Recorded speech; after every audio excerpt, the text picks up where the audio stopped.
Welcome to The Grant, the EU funding podcast.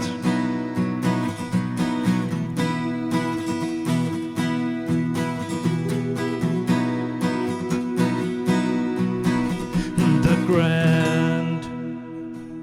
My name is Niels Tudor Winter, and I am the creator, editor, and host of The Grant. The Grant is an independent podcast initiative with the ambition to dig into all corners of the EU R&D funding system on topics of interest for the full EU R&D funding community. There are lots of possibilities for municipalities and local public authorities in the EU funding system to attract external funding for local initiatives and activities. However, many municipalities shy away from getting engaged and getting involved. And it's not like you can understand why. The system seems immense to dig into, the rules are different and often more complex from national funding schemes, and human resources in the municipalities are often overburdened with core activities. Nonetheless, there are a wonderful world of opportunities at the other side for the municipalities that invest in building up knowledge and capacities and working with EU funding schemes. One of the core stakeholders I support in my daytime job is Vejle Municipality, a municipality at the shores of southeast Denmark. Over the last 6-7 years, their business support unit has built up capacities and experience attracting EU funding to ram up impact of their activities supporting local SMEs and industry. I invited business consultant Maj-Britt Leiko Petersen into the virtual podcast studio to carve out why they do it and how they do it. It became a wonderful conversation about conditions and approaches for municipalities within the field of EU funding. A must listen for all municipality stakeholders to get insights on how this works and how you can get started. Please enjoy.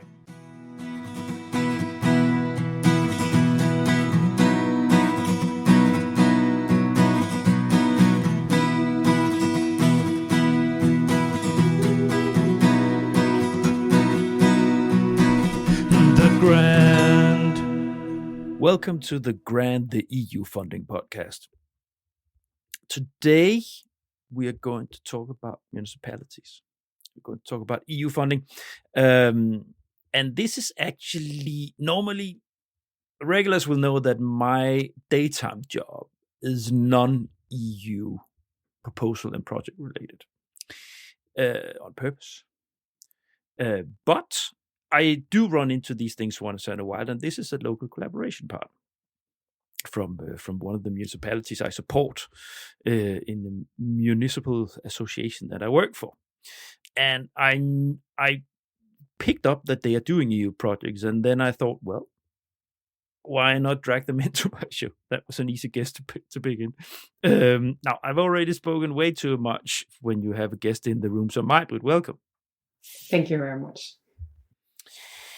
You work for Vejle Municipality and you sit with the EU projects in your business department. Can you shortly present yourself? Yes. Yeah, as you mentioned, my name is Maj-Britt, and I'm business consultant for green transition and product development for Vejle Business Service, which is the department of Vejle Municipality. I actually started in Vejle Business Service as product coordinator for 2 different EU projects. So I'm experienced within coordination of products and reportings. But afterwards, I actually started with working with proposals for co-finance proposals, and when we have been asked for product ideas and so on. Yeah. And I normally ask my guests what their expertise is within EU proposals, writing proposals or participant, or in which realm do you fall? Yes, I'm mostly experienced within products execution, operation and reportings, actually. Yeah. So implementation and then working, being dragged in as a partner and then delivering input to the coordinator when they produce the proposal. Exactly. Very well, which is quite normal for municipalities when they're involved in these kind of things. Now, let's just hit the main topic. We're going to talk about the main element we're going to talk about today. The key subject of this episode is how municipalities they can work with EU funding. as public authority units, local public authority units. So what we're going to try to circle around is how municipalities can use EU funding, how you can benefit from it, and then we're talking about how it's possible with the resource situation and as a political organization, how it can make sense. But before we so just to get a fly in on this, can you share with the listeners and me on the corner you sit in, the business service? So what your focus it is, and then we slowly spill into the strategy, business strategy for your the area that you work in, and then slowly move into where the EU funding comes into play. Yeah, the main service of Vejle Business and Tourism Department is to support local businesses, where we actually provide general support and guiding based on their needs. So we provide a kind of a handheld support to startups, SMEs, and larger enterprises. And it could be, for example, matchmaking service between businesses. It could be matchmaking to a business promoter or universities. We also facilitate events, courses, networks between businesses, map funding if it's relevant for them, and also renting kind of the offices. Yeah. Yes. And we actually highly focused on providing support to food sector, digitalization, green transition, and tourism, and also is entrepreneurships and creative businesses. But of course, we provide support for the businesses who are coming. You have as a municipality, you are in the sweet spot when it comes to a lot of industry. Yeah? Yes. You have a lot of industry in this corner, so you have 3 of the municipalities, especially among the 7 that I support. You are one of the 3 with quite heavy concentration of industry. Yes. Many of them still SMEs, but in the larger end, right, towards 200, 250 employees. So it's very vibrant when it comes to also in your office as to serve in them, right? Yes. Yes, it is. Yes, it's correct that we have a lot of manufacturing companies in Vejle. So in that perspective, we provide them support to green transition, green development, CO2 calculations, etc. services, but also more general business focus. If it's is it what you're actually asking about? Yeah, no, it's just trying to mapping a little bit, just in brief, the business profile, so to say, yes, of what the municipality, what you're dealing with. So you're not a rural municipality. That's what I'm trying to. Yeah. Be. It's right. It's not in capital. It's not Vejle as a city. It's not a big city. It's a regional, middle-sized city, so to say. But there's a lot of companies. Yes. In your corner.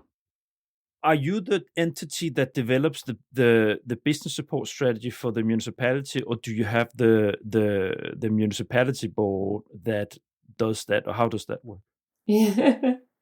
Yes, actually we have a political department which actually going to develop the next strategy here in autumn 2000.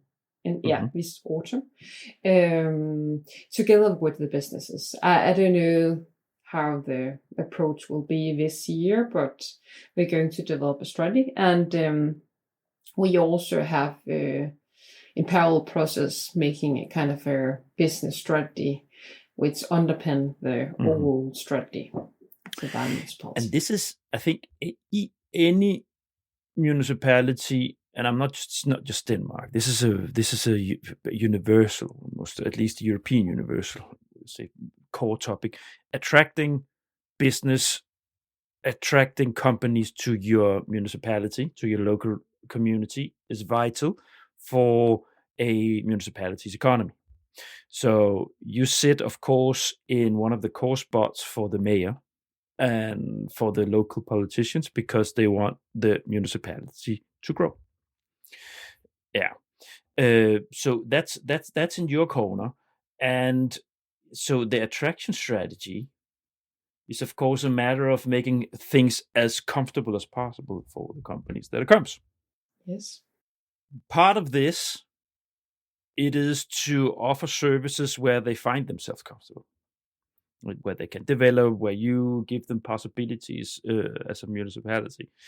And I know that Vejle, not only in your corner, but you also have in the spillover part. So the attraction of people coming to the municipality, living there, and also international labor and so on. You have quite a strong strategy that you're rolling out there to sort of having the different corners that's important for companies to be there. It's quite holistic in the approach you have in mind.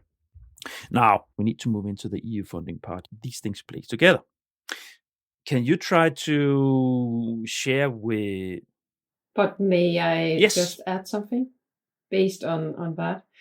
We also, based on the more general perspective of business strategy, we actually collaborate with private actors. We collaborate with the business park in a kind of triple helix organization, where we try to collaborate with university, with the private actors, and the public actors with Vejle Municipality. And in that perspective, we have a kind of area in northern part of Vejle, with focus both on sustainability, digitalization, and food, plant-based production, based on the need from the businesses. And here we try to stimulate both the startup areas with the new ideas, and with the larger companies which have other forces to support the small businesses. So here we actually collaborate and in different aspects. So we have in mind to both, as you mentioned, the vision of Vejle Municipality is actually we support each other, we give more than we take, and we create the future with Vejle. So we try to be future oriented together with externals. That is that area out there. That's what you would normally you would call that a incubator park or something like this. So it's a park where you try to gather research organizations, gather the spaces that you can rent for small companies, startups, entrepreneurs. So sort of creating a space where they're not so far, because you also have, vocational training coming out there now with lifelong learning. The local university is developing a section there where, so supporting the local businesses with the lack of labor. That is a general bottleneck especially in Northern Europe these years. So you have trying to make those framework conditions to support not only, so you support the big established SMEs, production manufacturing companies, and at the same time you try to make a community and environment that is also supporting the smaller ones in a innovation and development community. Yes. And you're also present out there yourself, aren't you? Yes, two of our colleagues actually have location out there. One with highly focused on digitalization, and the second specialized within food. So we're located there. And not to forget, we're also working with climate.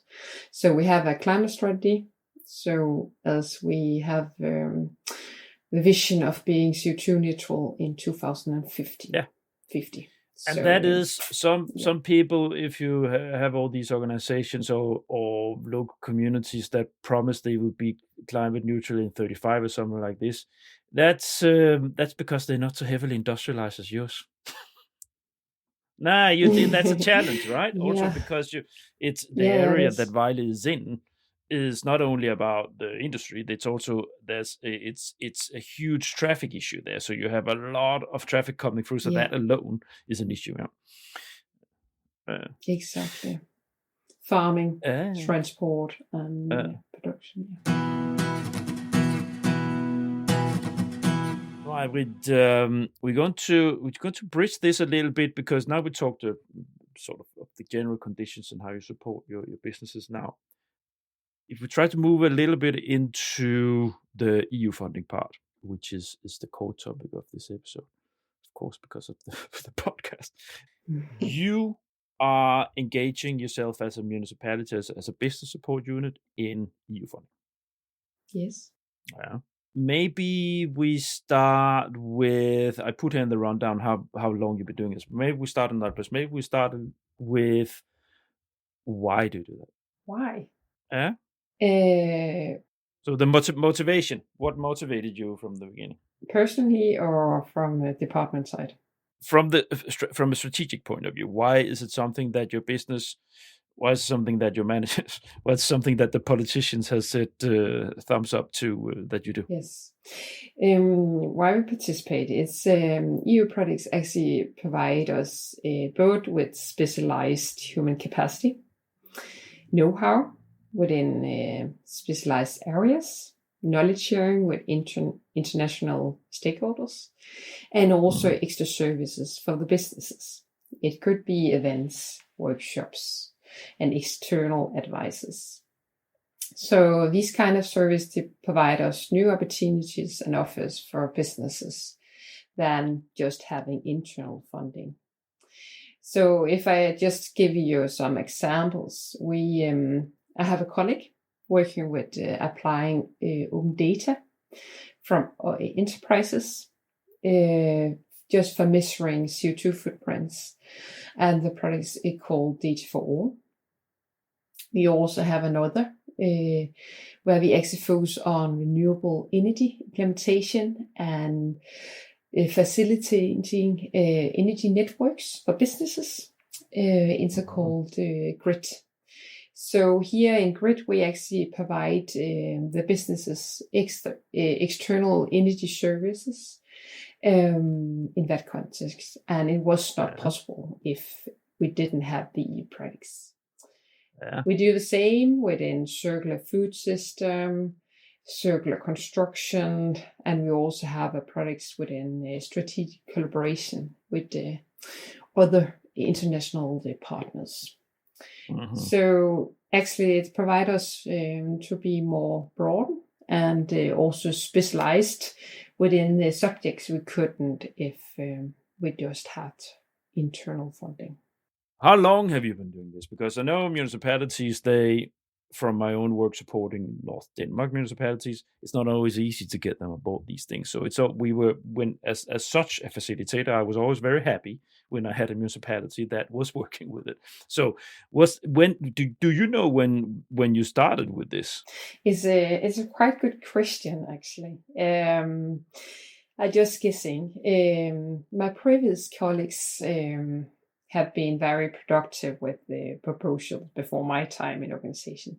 I started in 19, but I guess since 2017 or maybe earlier. But the focus has always been on strategic food, digitalization, green transition, and so on. So when you started in the municipality in 2019, that was already a strategy, funding strategy. Is there a strategy? No, I will not say strategy anymore. No, I'm not sure. No, actually, doesn't matter. No. So, but there was it was part of the work that you would engage yourself in EU projects once in a while. Yeah. Yes. Okay. Before we dig into that, what kind of funding schemes do you involve yourself in? Which one makes sense? One of my previous colleagues was actually very provided support within the Horizon application, worked with that. Yeah. But I actually started with co-finance programs like North Sea Region, what do you call it? Interreg. Yes, Interreg system. Instead, and it's just because we got network which had some ideas and asked if it was possible to go in that way. That's the reason for that. Yeah, I know that you're involved in a Horizon project. Yes, that's correct. Yeah, so you do Horizons, But you're mainly sitting with the Interreg in your corner. Actually support both Horizon, Interreg. Okay. Yeah. Yes. Is there anything else are there any other funding boxes that you involve yourself in on the EU level? No, not at the time. But it's already enough. I'm just curious. So Don't Interreg worry. is Baltic and North Sea region. It's Interreg Europe and so on. Yeah. So I just zoom a little bit out for the listeners here, so I can explain the listeners that from a Danish point of view, I have been working as a regional representative in Brussels for one of the Danish regions, representing 11 municipalities, I think, in North Denmark, and those. If Danish municipalities engage themselves in these kind of things, it's normally Interreg, and I think it's a quite normal thing throughout Europe that the Interreg programs is something that local municipalities they attack because it fits. Once in a while, you can get a municipality to approach the Horizon Europe program. It's a little bit rougher on the resources to engage because it's longer, bigger applications. It's more complex and so on. But that's it's pretty much a mirror. If you have municipalities engaging, a mirror of that what Vejle is doing. So that's that. So if you don't have an outright strategy, do you have sort of do you have some principles around how you work with it? If you are, the reason why I'm asking this is you have naturally, as we just talked about, there's a business strategy of the municipality, and do you use that as a guiding torch in the projects that you approach? Or how do you work with this? How do you decide what you jump on? You understand? Yes, I understand you. Of course, we don't have a parallel strategy for proposal working, but it's on the part of the business strategy in kind of way. So of course we only participate in application work which support our strategic vision. So should be within food, green tech, etc. And it also should have focus on providing business services and focus on, for example, the climate plan or the digitalization strategy and so on. So, of course, it only is support that it should underpin the strategic perspectives. We actually, in some cases, we have been asked or got some leads which I have actually sent out to colleagues from other departments and also businesses. Based on it didn't was part of our strategy, but it could provide value for others. So in that way, I actually send out the lead. And of course, in Vejle Municipality, it's a kind of a flat organization. Yeah. So it also provides us the opportunity to be creative and also be very vision oriented. So create the future with value, as we have a vision. So in that case, when we get a lead or have an idea, we actually interact with our business director from the beginning, and when we try to see if it gives sense for our strategic visions and operational tasks, and when we participate in the proposed work if it provides more value than we provide today. I just need to wind it a little bit back, because how do you get involved? Do you actively look for proposals under preparation, or are you relying on you being invited by your already established network in Europe? Yes, it depends. It's mostly we actually get invited by others. Yeah.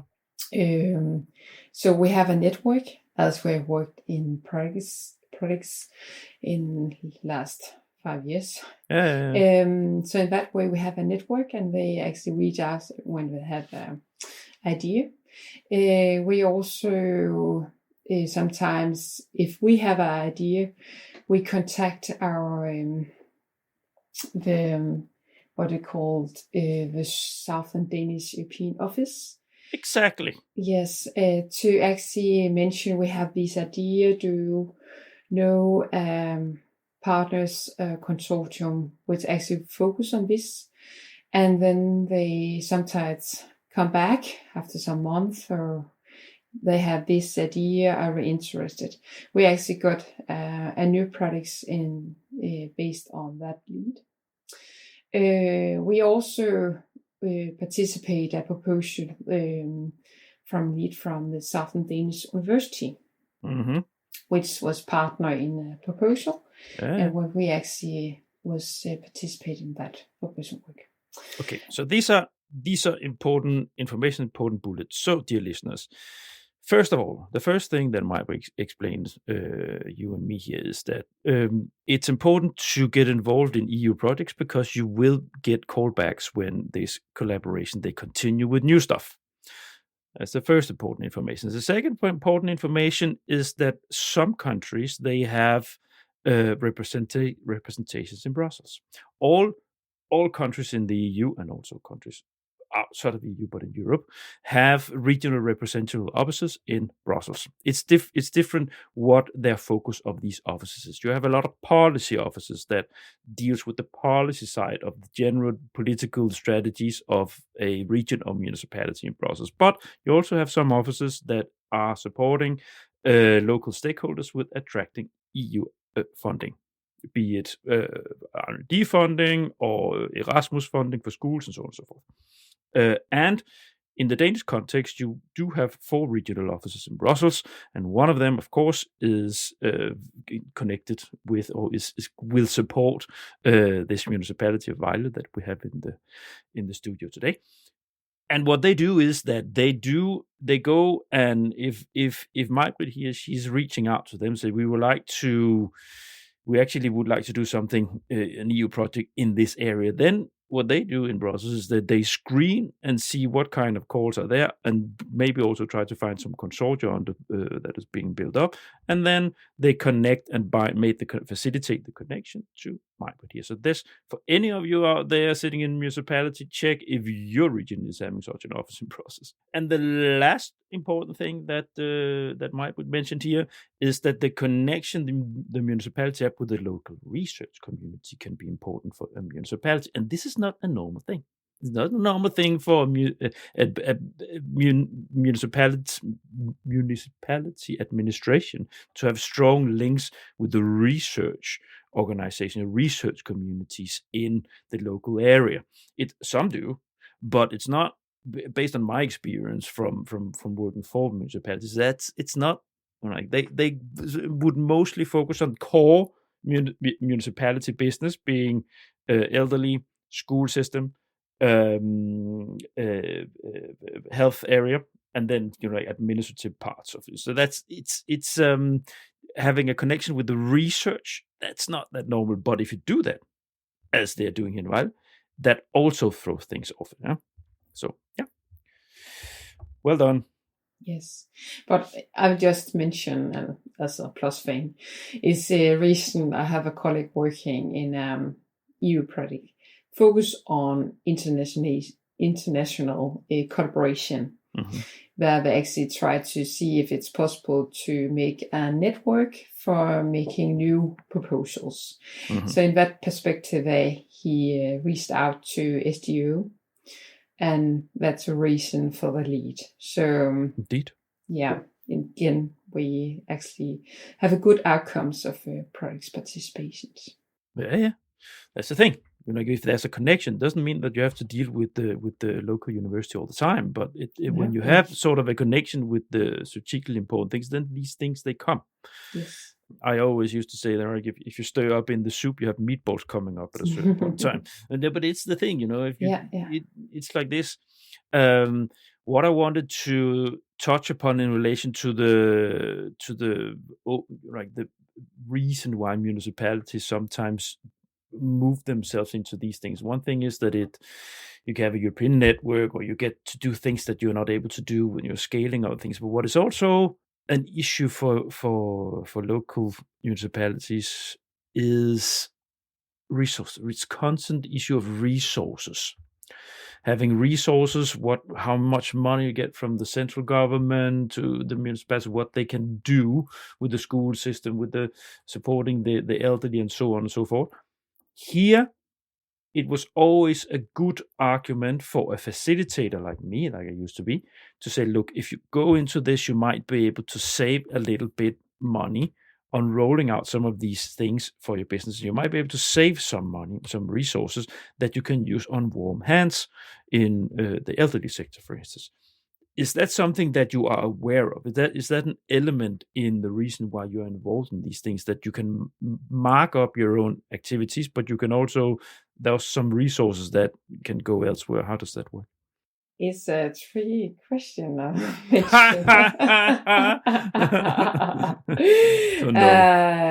It's a really tricky question, as we had a hard situation this winter. So, in other words, it sounds like that in Vejle, the focus is on marking up your own services in the business support unit. Yes, but we had a case where we actually lost 3 our colleagues. Yeah. This winter. So in that case, it was hard situation internally.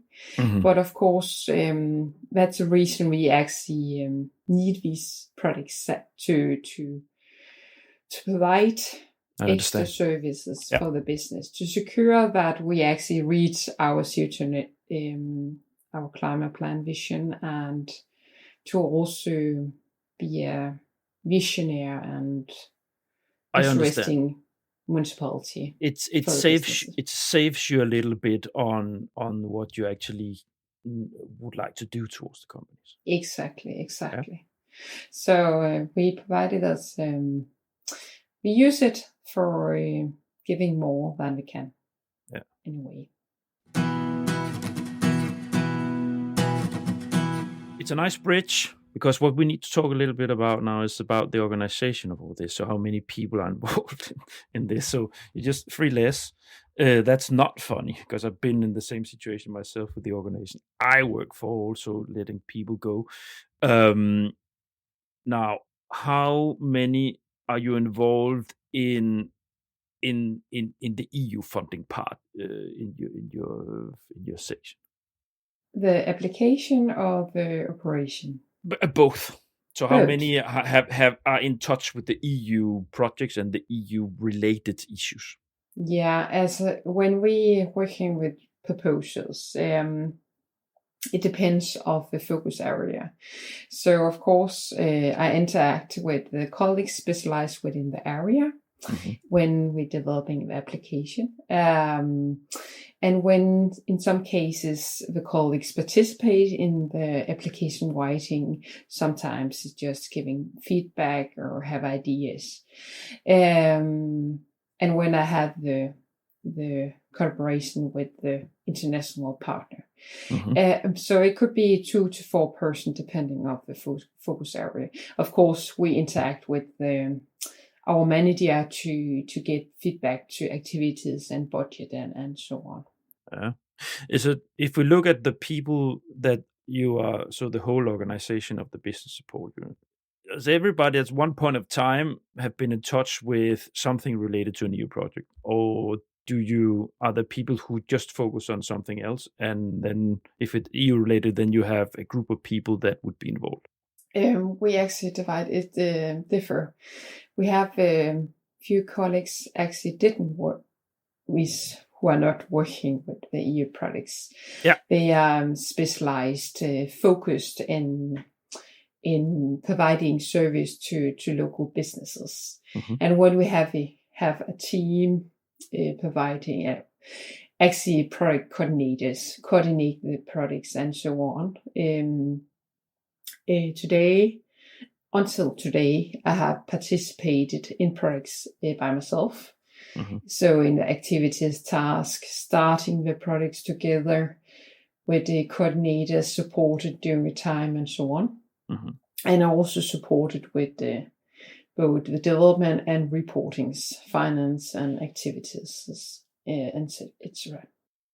Okay.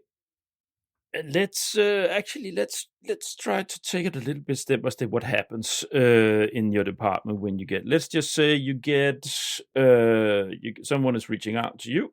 Say, look, would this be something you would be like to be involved in? So first, of course, you make a decision to go, and then you go.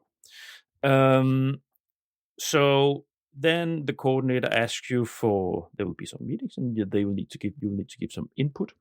Is that you that sits and develop work package descriptions? You're part of it, and you're part of work package, or how does that work when it comes in like this, practically? Yes, mostly I do. I do. So I try to give a suggestion both for the focus from Vejle and what's the focus, as you mentioned, activities, and actually also, if possible, actually provide feedback to the whole proposals. You do that? Yeah, I do that. Okay. I did that 2 times, I think. Yeah. Because within energy and also within circular construction, I'm engineer. So yeah. So that I didn't know. Did you mention that? No, I didn't. No, that's important. That's important. In the beginning, I have a master's degree within technology-based business development and a bachelor. So you actually know what they write, or you can understand it. Yeah, that's it's a master possible to take. You combine business development with technology knowledge, and it's because I have a bachelor degree as construction engineer. Specialized within energy, so it's possible then to mix it. That's important when you deal with projects like this, because it's not overly technically description in the proposals, but it's very good to have some sort of technical background to understand the technological processes also, if there's anything. Yes. And they must be happy, the other partners. Yeah, that's was a good collaboration in that aspect. No. So we actually discussed the methodology, frameworks, structure, what kind of research framework we could use, apply, and so on. So it's highly interesting to provide feedback to the proposal and get all. Yeah. So you involve yourself in that, the content part. Now, as most people know, when you step into something like this, there's also an administrative side. At what point of time do you start to involve the administrative people in the municipality that needs to make sure that the budget part and the rates of your hourly, monthly rates and so on and so forth, all these things, you understand? Yes, I understand. And my answer to that, we are a highly flat organization. Yeah. So I actually make the budget, the reporting, financial statement, and so on. Yeah. Wonderful. Yes. So we, of course, have a administrative economic department working with all the salary and so on. Of course, it works as it must work, and we have a system and so on, but of course that system does not collaborate with a reporting framework, so we should in parallel have make kind of reporting system for that. Now, I'm not making anybody angry out there of you listeners if I say that it's most administrative departments in the municipality throughout the continent, they don't feel very comfortable with starting to dealing with EU funded projects. Yeah. And so the solution, the very Solomonic solution that Maj-Britt and her department and her manager, they have chosen here, is to make themselves capable of setting up these things to make sure that to be able to deliver on time. Because I can explain you, dear listeners, many municipalities out there, if you try to facilitate a municipality energy department, for instance, to step into a project, then many places they would say, first we need the concept, but then we need to have our administrative people to involve ourselves and themselves as well when we need to deal with the budgets and the hourly rates and how to deal with this. And that's a bottleneck, because many of these people, they get frightened is not the right word, but they see it as a monumental challenge to understand how such an EU project functions, which you cannot blame them. You should absolutely not blame them. So this is not a criticism, it's just a matter of how things are in reality. So I think you're choosing the right you made the right decision here by making it in unit dealing with these things. But actually it was also based on need. We in the beginning, when I started, we had a department actually supported the financials documentation.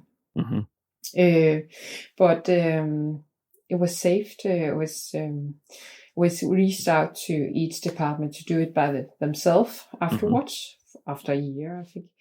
And but it was a highly good learning, I think, because when you actually understand your budget, you understand what's possible, and also all the reporting. And I think it's actually quite funny when you are in the year. But and we also got a lot of support from our external auditor when we ask how to structure it, how to make the reporting from. They know audit. That's accountant companies, I guess, and they know how to deal with EU projects, how these things work. But I will just mention actually to not frighten people. That's right that I heard that it's a little bit tricky with the horizon. We do not like to work with these because it's tricky and difficult and so on. And I mentioned, yes, it has been difficult. I have been a learning. But I've just mentioned that in the future, the EU projects, especially Horizon, are going to be much easier to report. Because they just changing the budget structures to, for example, lump sums. Yeah. You know about that. And it will give a kind of a helping hand for organizations to actually participate in these kind of projects. Yeah. It's I've just recorded an episode with that on lump sum and what it is. It is going to, simplification is part of it. There are also some issues there that might come, but it's like this. Nothing is ever really that straight when it comes to EU projects. But yes, there is a lot of simplification in that. Yes, they're so much easier than today. And yes, this podcast discourses, of course, that EU funding is great, but I'm also not putting things under the blanket, right? So there are things, and as you just said, yes, there are things you need to dig into. But what I always say, look, this is taxpayers' money. It's public funding, so there needs some checks and balances. Yes. When you get money for something else, when you do a let's just stay in the municipality pitch. If you do something in the municipality, there's also a budget. There also needs to be checks and balances. You also need to have your receipts ready. You have to plan your budget. You have to.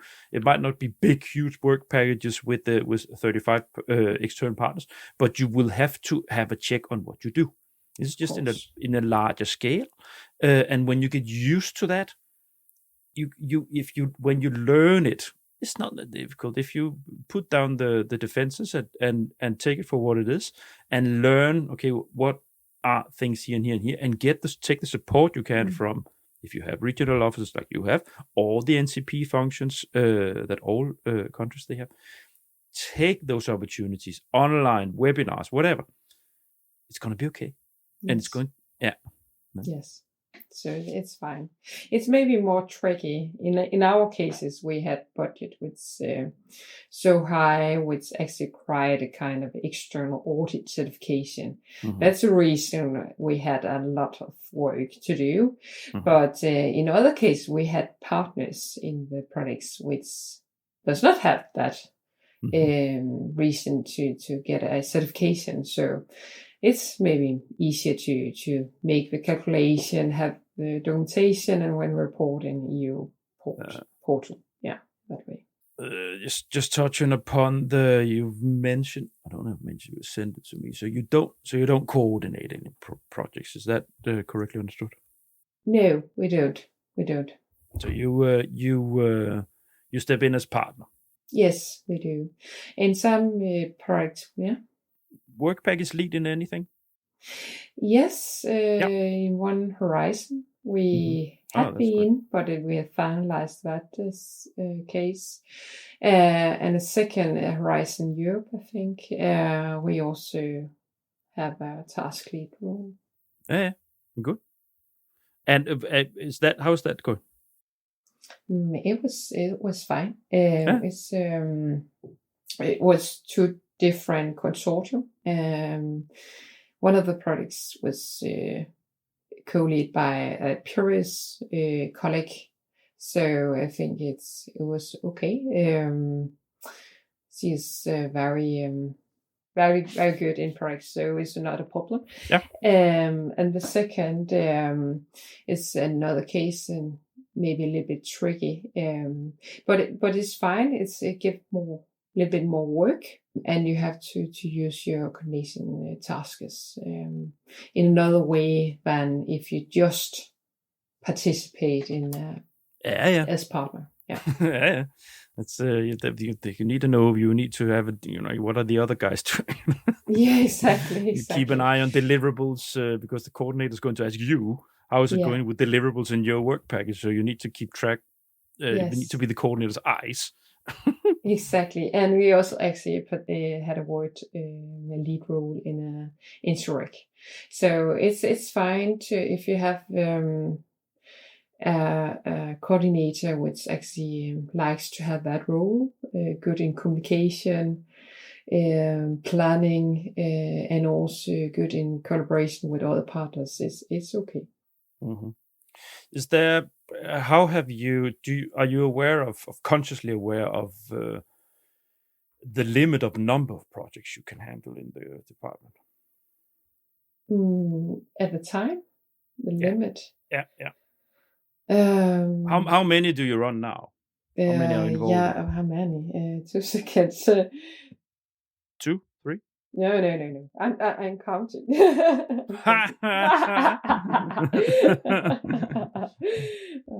2 seconds. This is important for the dear listeners actually, because it makes a point. I'm gonna get back to that in a second. I'm happy that you're counting. It puts attention. It's good. It's good in podcast. Put attention. Yeah. We have must have 7. Yeah. Yeah, and we also have some internal projects by the site. Yeah. So 7 publicly funded projects. Yeah. EU projects. Yeah, Interreg, Horizon. Okay. Yeah. And how many of them are you involved in? I have been involved in all of them. Yeah. Actually finalized one of them. We had 8 once the summer. Yeah. So how I participate in some of the new projects we have supported with all the activities, and also provide feedback to the coordinator to how to start up and so on. And in some cases we did first found the coordinator after 4 months. So I actually started it, and when the coordinator took over from the work I provided. And I also actually developed the reportings and so on. But in the future, I'm going to, we have so many, we have a huge team of 9 people, actually. Yeah.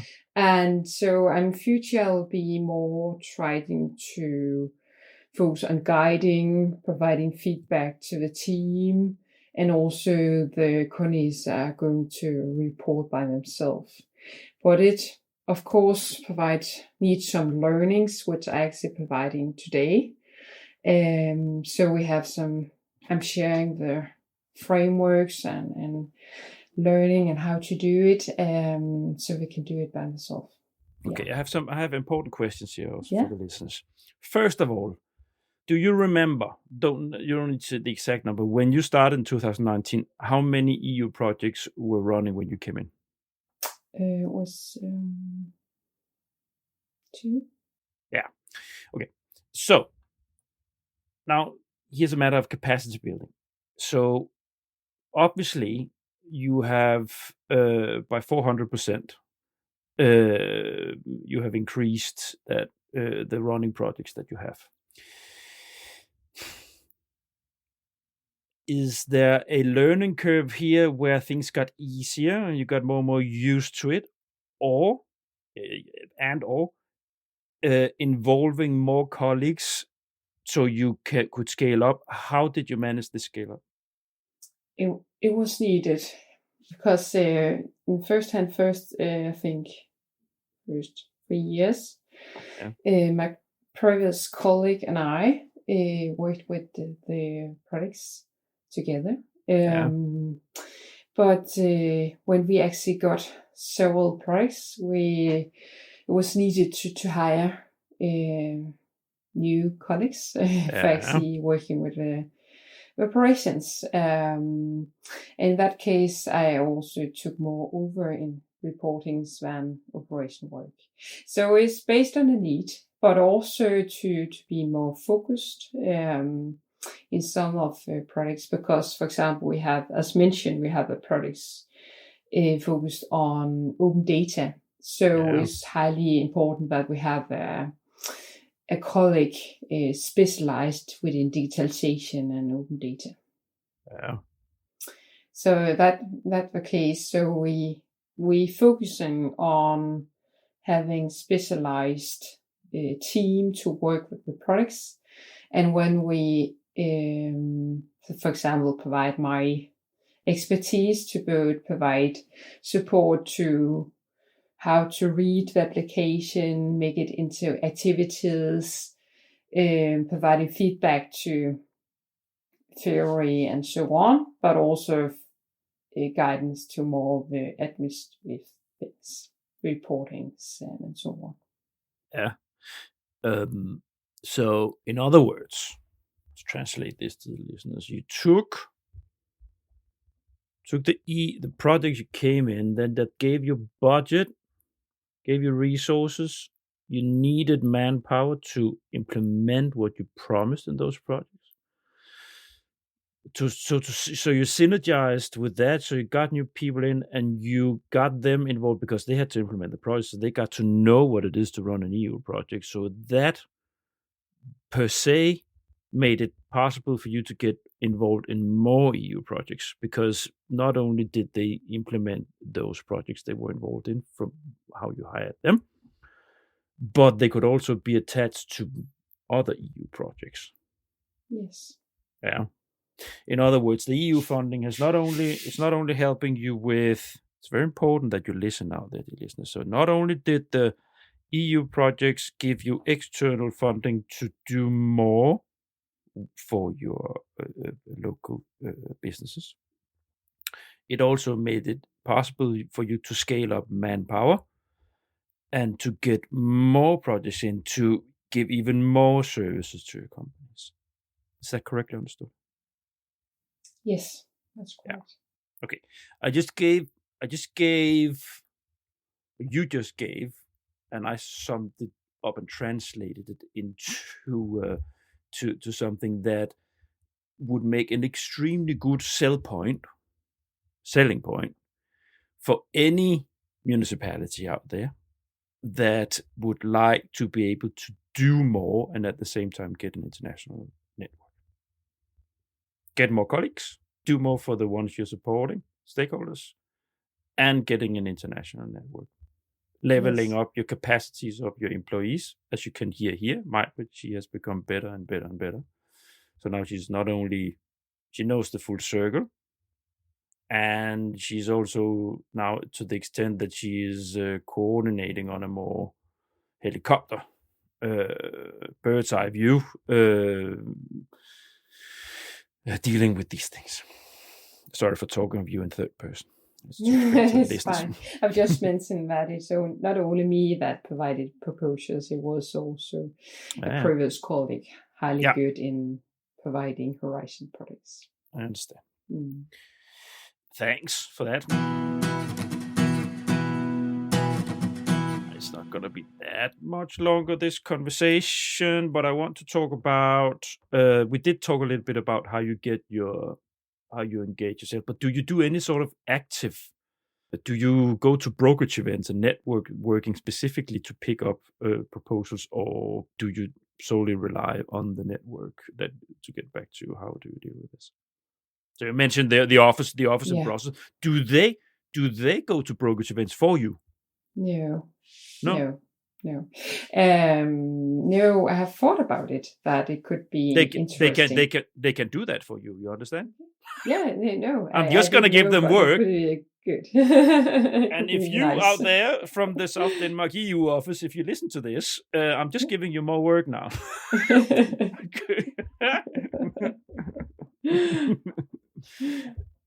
You should. Yeah. That's why you should, because this is what I did for my stakeholders when I had the same position. I did on behalf of the stakeholders in North Denmark.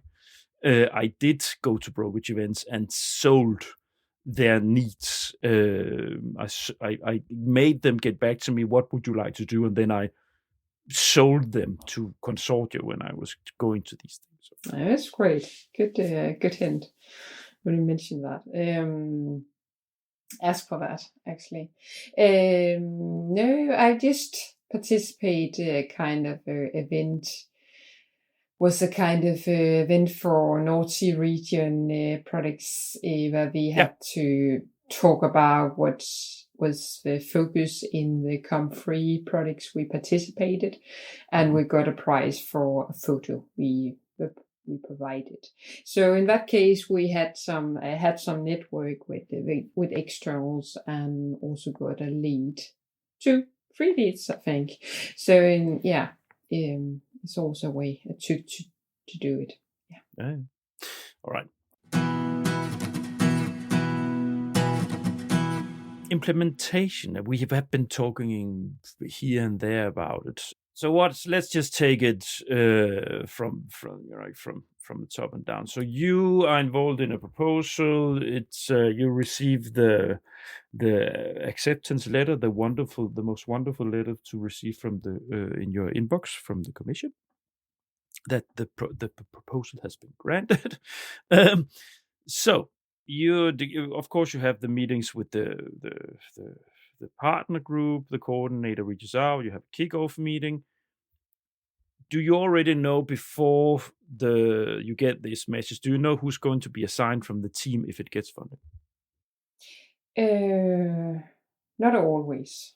Okay. We have an idea, but not always. No. Okay. In some of the cases, it was highly specified within a specific subject that we knew that was not part of the product team we could participate in. So we had some cases where we actually had a hiring process. Yeah. So but this is also a normal thing, because everybody knows that there's a certain success rate, and for Horizon it's 15% or something like this. Interreg is higher, but still you don't know if you get the funding. So allocating people, you would have normally, and I guess you have the same thing, you would have the person involved in preparing the proposal, or content-wise being involved in it, would normally also have some sort of connection in the implementation of it, because the knowledge about all the elements, you attach the person that knows about it when you write it, and that's of course also the natural person that will take it when it gets implemented. But of course, if you have to hire people, for instance, extra resources, you don't know. Yeah, so they would be hired specifically for that project. Yes. And then that you have explained. So you, for the administrative part, you deal with it yourself, and then you probably have you have to coordinate some things with the administrative department in the municipality for some things. No? Yes. Yeah, for instance, your hour registration system. You have to get the project into that so you can register hours, stuff like this. Yes, of course. And we have some system for to document all the CPR system and so on. So of course but we have a system. But what you just mentioned when we talked about how many projects you are involved in now, because that's the questions that comes off that. So now you have 7 projects that are running, and you said that you are a little bit up in the helicopter. So you have people that are connected to each of the projects and implementing them. But of course, you need, when you have so many in a relatively small unit as you are, you need someone a project manager, so to say, someone that has an overview of the different projects. No? Yeah. Could need. Yeah. And that's you. No, we have a coordinator, and when I actually provide the feedback, but the feedback and the need for it depends of the coordinators' experience with the program and so on. So it depends.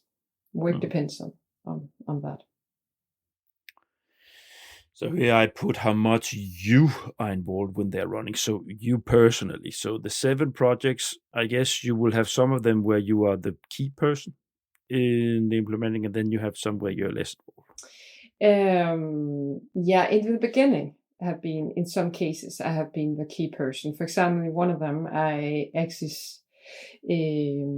worked with it, started up, participated in kickoff and so on, and also going to report the first period because of the coordinator is going to take over afterwards. So it depends on the case and how the situation is. In other cases, just actually give it the handout on at the first day, and just guiding within budget and how the structure is and how to understand the application and what kind of activities they could work with in the future. So it depends on the case. Now I do know that you just had an audit. Yeah. Now that's a whole episode by itself. I am going to give you some piece because, dear listeners, my guest is very pregnant, and it won't be long before she is going to deliver a new world citizen. And so I'm going to leave her in peace with that, because there's enough to deal with. But I am going to invite you back when you when you do have the time to have a talk about how audits they are, because that's very interesting for many listeners. So let's not talk about that now. Let's just flag it that that's there. And Maj-Britt, she tried it to have an audit. Is that a good idea? I think it will frighten everybody. People need to know these things. That's part of this podcast discourse. People need to know the good and the bad sides of these things. I will just mention that it's not every time live. It's not everybody who's actually going to read this case. Can you actually explain when it's relevant? Okay, the case when you get for example, the Horizon program, you make a sign that you agree on that the EU can reach out to you within the first 5 years. And if they do that, you have to provide extensive work of reporting. So it's not everybody. It's not. They do this in litmus, so they pick out sort of like a tumbler. They exactly. They do, unless they see some irregularities, which they say this needs an audit. Normally they do this on totally arbitrary. They say, okay, they have people in Brussels working with these things that does them on on exactly this level. So the idea with the arbitrarity is that you never know if you're going to get an order, basically. So making sort of having it hanging over your head that it's possible. So for people to stay within the pitch when it comes to how to deal with their budget, right? So there are many layers here with that, and I'm looking forward to having that conversation. But that's going to take a while. First, need to deal with what you need to deal with that. Now, a last thing before we move into the toughest challenge that I do want to touch upon is there anything in relation to being a public organization that makes it a challenge to be involved in public funding projects? Is there anything you would like to flag around this? Because I know, having worked with, as I also mentioned several times in this episode, but is there anything that are there any issues? Are there any, like... No, I do not think so. I think it could be more same tricky, difficult as a private organization. It depends on the capacity you have. But I think the most important is that you go in with it with that common sense and focus on the strategic perspective of organization. And if you see if it's relevant for you to get funding for providing more services or invest in something or develop for example, a technology, if you're a company, it could be interesting to go in. Just do it and take the administration thing. But one of the things that I'm thinking about here, and that is actually related to the fact municipalities are a political organization. So you have it's the main decision makers in a municipality. That's the municipality board. It's political. It's the mayor and the board of the political board. Yes. Of the political government, local government, you would probably call it in English. This, when you deal with EU funding, if you approach a municipality as a facilitator, if you say, look, we need a municipality that can be important for this case within health issues for elderly, whatever. And you approach a municipality, often or many times you will get into a place where they cannot join, because you would approach them and say, it's interesting, but we don't have the mandate in our department to do this. We need to make sure that the politicians agree to us going into an EU project like this. And then you have the salad, because you don't have the time for them to give that go for the department to join, because they need a political support if they don't have these things covered already. And here I think you have a key issue for you in Vejle, because you already have decided what areas you are allowed to join these kind of things in. I don't think it's a key issue. I think it's I see it as an opportunity, because when we have we know what is the focus and where to go, and it's easy for us to work in a flat organization. So in kind of way, I say flat is that we have opportunity to be creative, but of course I do not work within health or, for example, in some case we do, but of course we have some few elements we can work with, but I don't think it's.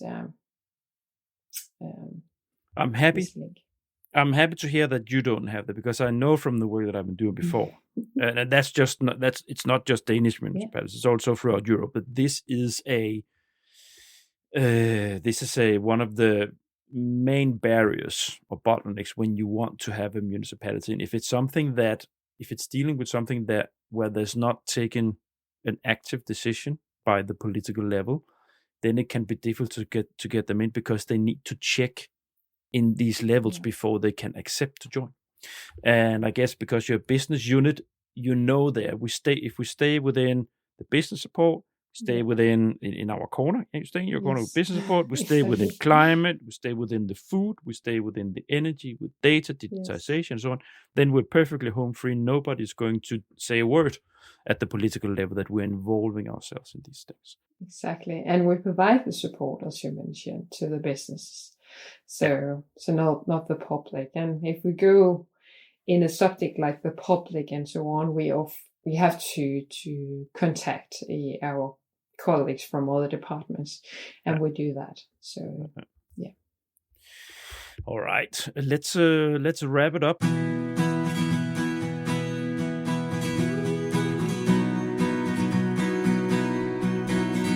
The Grant.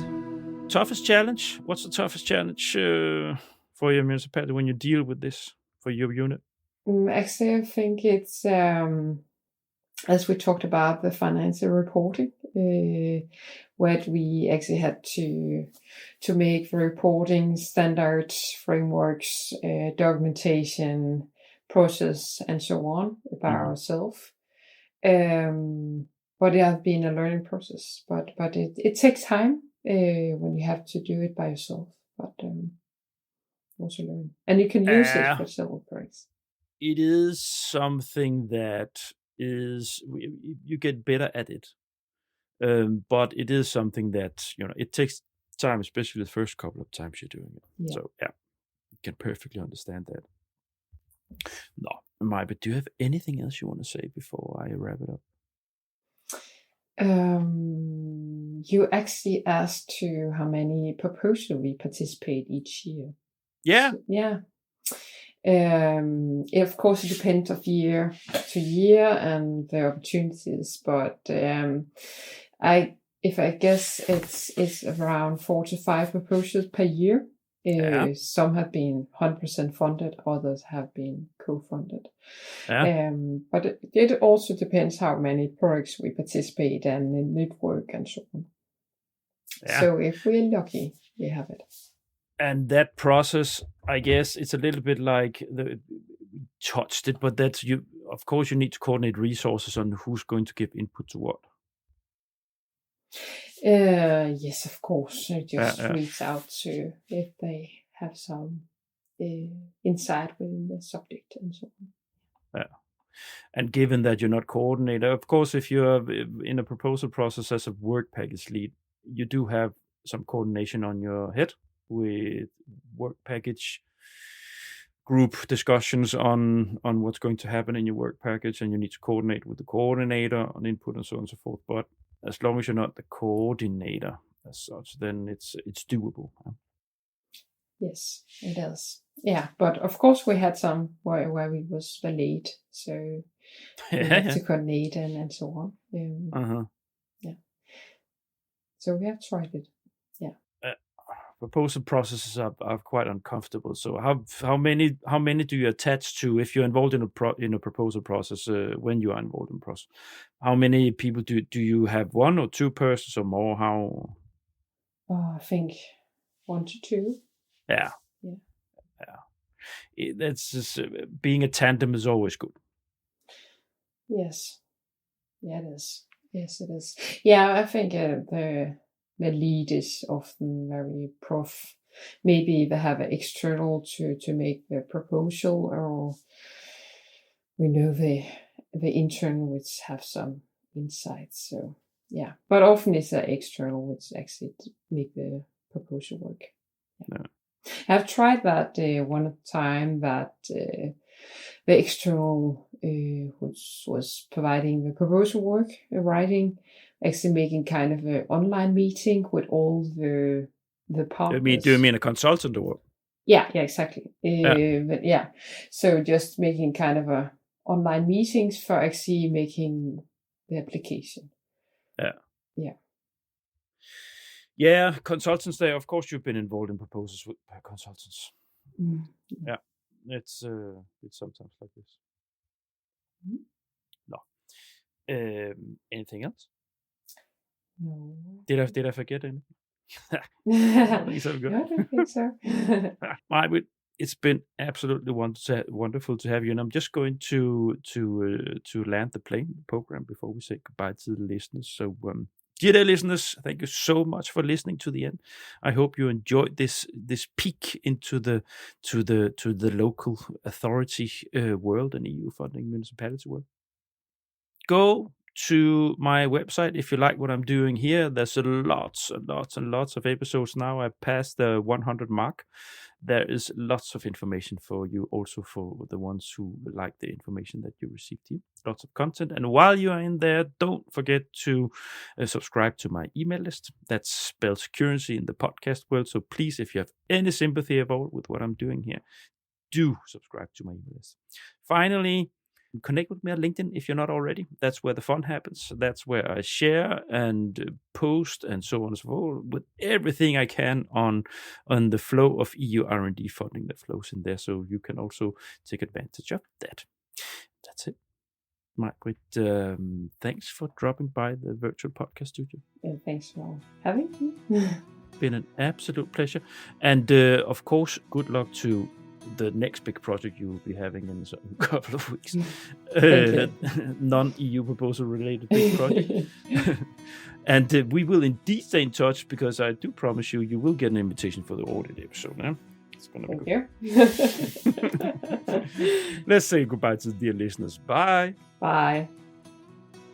Thanks for listening to this episode of The Grant. All the Grant episodes have their own site on the Grant website. You will find the link in the episode notes where you listen to your podcast. On the site of this episode, you will find a link to Maj-Brit's LinkedIn site so you can connect with her. Further, if Maj-Brit has raised your interest in their activities, you will find a link to Vejle Municipality Business Service website with an overview of the projects they are involved in. Further, I have added a direct link to the recently refurbished Funding and Tenders portal by the EU Commission, and here you have access to all the information you need from the Commission side within this field. Finally, I've also added a link to my own The Grant Hub, where I have tried to gather resources and links for further help. In next week's episode, I will be zooming in on the NCP area again. This time I have the Polish NCP organization in the studio, with the director of Polish National Contact Point of Horizon Europe, Magdalena Bem-Andrzejewska, and director for the Polish NCP Liaison Office, the NCBR office in Brussels, Eva Koczynska-Lange. You can indeed look forward to that. Finally, some of you might have noticed that I have launched a collaboration with Grant's consultancy company Inspire Science last week. Together with the great Inspire Science team, the Grant developed Inspire Science's own series of 3 episodes flagging their capacities within different areas of supporting research organizations towards funding. First episode on the coordination dilemma. You can do the same.